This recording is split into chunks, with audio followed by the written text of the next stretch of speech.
Now I am going to explain the Kirchhoff second law, which is also known as the loop rule or Kirchhoff voltage law.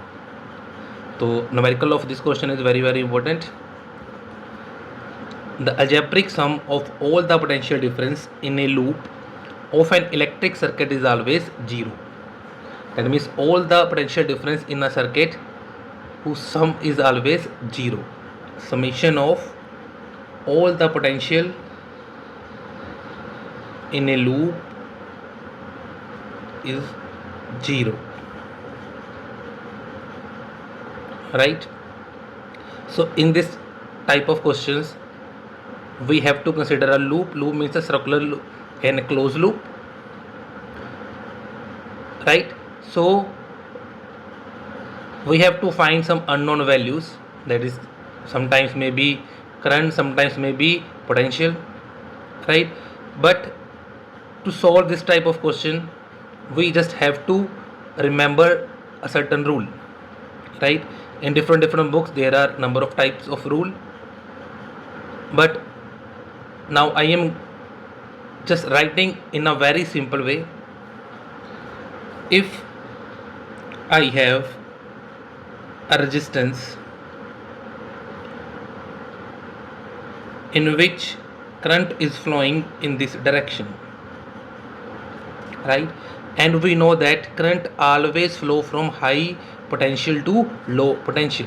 That means A is at high potential and B is at low potential, right? And I have selected the loop in this way, in this direction. Now how can we find the potential should be taken as positive or the potential should be taken as negative? We have to find the potential difference in this direction. That means delta V is equal to VB minus VA. B is at lower potential, A is at higher potential, right? Because we have selected the loop in this way. So VB is at lower potential, VA is at high potential. Low minus high, that means the product should be negative. IR, V is equal to IR. I is the current flowing in this direction and R is the resistance. That means delta V is equal to VB minus VA is equal to minus of R. And if I taken the direction opposite, this is point A, this is point B, this is at high potential, this is at lower potential. In this direction current is flowing, taken the resistance as R.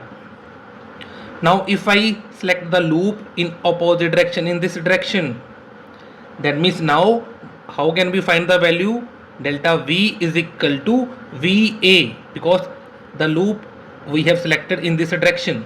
Delta V is equal to VA minus VB, high minus low. That means the result should be positive. That means IR should be taken as the positive. Now which cell EMF is taken as positive or negative? Let us find. If I say this is a cell, this is positive terminal, this is negative terminal, right? This is taken as A, this is taken as B. If I select the loop in this direction, right, that means VB minus VA, VB minus VA, negative minus positive. Negative means low potential, positive means high potential. That means low value minus high value, result should be negative, right? If I select the loop in opposite direction, that is positive, that is negative. If I select in this way, so what we have, VA minus VB, positive, that is at high potential, minus negative, that is at a low potential, the result should be positive. So this EMF is taken as the positive, this EMF is taken as the negative. So in this way we can solve the number of questions. So you just have to remember this rule, By applying this rule, we can solve any question.